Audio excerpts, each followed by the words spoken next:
வணக்கம். இன்னைக்கு நாம பார்க்க போறது ஒரு செம்ம இன்ட்ரெஸ்டிங்கான அரசியல் திருப்பம். தலைநகர் டெல்லியில ஒரே ராத்திரியில ஒரு பெரிய போராட்டம் அப்படியே தலைகீழா மாறிடுச்சு. எதுக்கு? எப்படி? இதுக்கு பின்னாடி இருக்கிறது ஒரு பாலிசி சேஞ்சா இல்ல ஒரு பெரிய அரசியல் ஆட்டமா? வாங்க இத கொஞ்சம் அலசி ஆராய்வோம். சரி, விஷயத்துக்கு வருவோம்.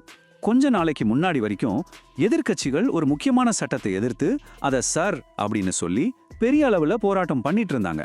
ஆனா திடீர்னு ஒரு நாள் காலையில பார்த்தா போராட்டத்தோட டாபிக் பேனருங்க, ஏன் அதை தலைமை தாங்கின ஆள் கூட மாறிட்டாங்க. என்னதான் நடந்தது? இப்போ இந்த ஸ்லைட்ல இருக்கிற வித்தியாசத்தை நீங்களே பாருங்க. நேத்து வரைக்கும் ஒரு சட்ட பிரச்சனையா இருந்தது, இன்னைக்கு தேச தந்தை மகாத்மா காந்தியோட பேரை காப்பாத்துற ஒரு உணர்வுபூர்வமான போராட்டமா மொத்தமா மாறிடுச்சு. இது எதேச்சியா நடந்ததா இல்ல இதுக்கு பின்னாடி வேற ஏதோ காரணம் இருக்கா? அப்போ இந்த திடீர் மாற்றத்துக்கு என்னதான் காரணம்? இந்த கேள்விக்கான பதில் மத்திய அரசாங்கம் வெளியிட்ட ஒரு முக்கியமான அறிவிப்புல ஒளிஞ்சிருக்கு. ஆமாங்க, நம்ம நாட்டிலேயே ரொம்ப பெரிய கிராமப்புற வேலைவாய்ப்பு திட்டத்தோட அடையாளத்தையே மாற்ற மாதிரி ஒரு விஷயத்தை அரசாங்கம் பண்ணுச்சு. அந்த ஒரு மூவ் தான் மொத்த அரசியல் களத்தையும் சூடாக்கிடுச்சு. இந்த மொத்த பிரச்சனைக்குமே மைய புள்ளி அந்த திட்டத்தோட பெயர் மாற்றம் தான். அதாவது மகாத்மா காந்திங்கிற பெயர்ல இருந்து ராமர்ங்கிற பெயருக்கு இது மாறியது. அது எப்படி நடந்ததுன்னு இப்ப பார்க்கலாம். இங்க பாருங்க, இந்த மாற்றம் எவ்வளவு தெளிவா தெரியுதுன்னு. இத்தனை நாளா நாம எல்லாருக்கும் தெரிஞ்ச மகாத்மா காந்தியோட பெயர்ல இருந்த MNREGA ஸ்கீம் இப்போ ஜி அப்படின்னு மாறிடுச்சு. இந்த புது பேர்ல ராம் அப்படிங்கிற வார்த்தை ரொம்பவே அழுத்தமா தெரியற மாதிரி வச்சிருக்காங்க. இதுதான் இங்க முக்கியமான பாயிண்ட். இத பார்த்த உடனே எதிர்க்கட்சிகள் கொந்தளிச்சிட்டாங்க. இது காந்தியோட பெயரை நீக்கிறது மட்டும் இல்ல, ஏழை மக்களுக்கான ஒரு திட்டத்தை பலவீனமாக்குற ஒரு கோட்ஸே மனப்பான்மையோட செயல் அப்படின்னு கடுமையா விமர்சனம் செஞ்சாங்க. ஆனா அரசாங்க தரப்புல இருந்து என்ன பதில் வந்ததுன்னா, மகாத்மா காந்திய ஒரு ராமர் பக்தர் தான், அதனால இதுல தப்பே இல்ல. அது மட்டும் இல்லாம இந்த புது திட்டம் பழையதை விட மக்களுக்கு இன்னும் அதிக பலம் தரும் அப்படின்னு சொல்லி எதிர்க்கட்சியோட குற்றச்சாட்டை மறுத்தாங்க.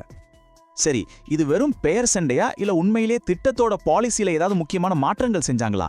வாங்க அதுல இருந்து 3 முக்கியமான மாற்றங்களை இப்ப பார்க்கலாம். முதல் மாற்றம் ஃபண்டிங் மாடல். முன்னாடி முழு பணத்தையும் மத்திய அரசே கொடுத்துட்டு இருந்தது. ஆனா இப்போ 60% மத்திய அரசும் 40% மாநில அரசும் கொடுக்கணும்னு மாத்திட்டாங்க.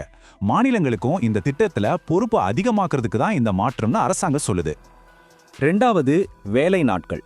முன்னாடி ஒரு வருஷத்துக்கு 100 நாள் வேலைக்கு உத்தரவாதம் இருந்தது. அதை இப்போ 125 நாளா ஏத்திட்டாங்க. இது வேலைவாய்ப்பு உத்தரவாதத்தை இன்னும் வலுப்படுத்துற ஒரு நல்ல விஷயமா பார்க்கப்படுது. மூணாவதா ஒரு புது ரூல் கொண்டு வந்தாங்க. அதாவது விவசாய வேலைகள் அதிகமா இருக்கிற விதைப்பு, அறுவடை நேரத்துல இந்த திட்டத்தின் கீழ் எந்த வேலையும் கொடுக்கப்படாது. இதனால விவசாய வேலைக்கு ஆள் பற்றாக்குறை வராது. இது விவசாயிகளோட நீண்ட நாள் கோரிக்கையும் கூட. அது மட்டும் இல்லாம அரசாங்கம் பட்ஜெட் ஒதுக்கீட்டையும் சுட்டிக்காட்டுறாங்க. முந்தைய அரசாங்கம் ஒதுக்குனதை விட பல மடங்கு அதிகமா இந்த திட்டத்துக்கு நாங்க பணம் ஒதுக்கியிருக்கோம்.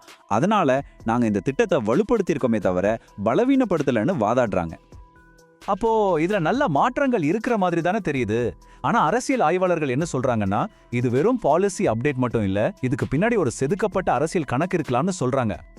ஒரு முக்கியமான விஷயம் என்னன்னா, இந்த திட்டத்துக்கு பேர் மாத்துறது இது முதல் தடவை கிடையாது. 70கள்ல இருந்து ஆட்சிக்கு வந்த ஒவ்வொரு அரசாங்கமும் இதுக்கு ஒவ்வொரு பேர் வச்சிருக்காங்க. அந்த வரிசையில இதுவும் ஒரு மாற்றம் தான். அப்போ இதுக்கு பின்னாடி இருக்கிற தியரி என்னன்னு சொல்றாங்கன்னா, ரொம்ப சிம்பிள். சர் இஷ்யூல கவர்மெண்ட்டுக்கு பிரஷர் அதிகமாகிட்டே போகுது. ஸோ அதை டைவர்ட் பண்ணணும். அதுக்கு என்ன பண்றாங்க? காந்தி ராமர்னு ஒரு எமோஷனல் இஷ்யூவை கொண்டு வராங்க. இப்போ மீடியா, எதிர்க்கட்சிகள் எல்லாரோட கவனமும் இந்த பக்கம் திரும்பிடும். பழைய பிரச்சனையில இருந்த அழுத்தம் குறைஞ்சிடும். இதுதான் அந்த பொலிட்டிக்கல் டைவர்ஷன் டாக்டிக்ஸ்.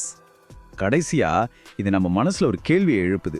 அரசாங்கம் செஞ்ச இந்த மொத்த மாற்றமும் உண்மையிலே ஏழை மக்களுக்கான நலத்திட்டத்தை இன்னும் சிறப்பாக்குறதுக்காகவா, இல்ல எதிர்க்கட்சிகளை அரசியல் ரீதியா மடக்கிறதுக்கான ஒரு மாஸ்டர் ஸ்ட்ரோக்கா? இல்ல ரெண்டுமேவா? நீங்க என்ன நினைக்கிறீங்க?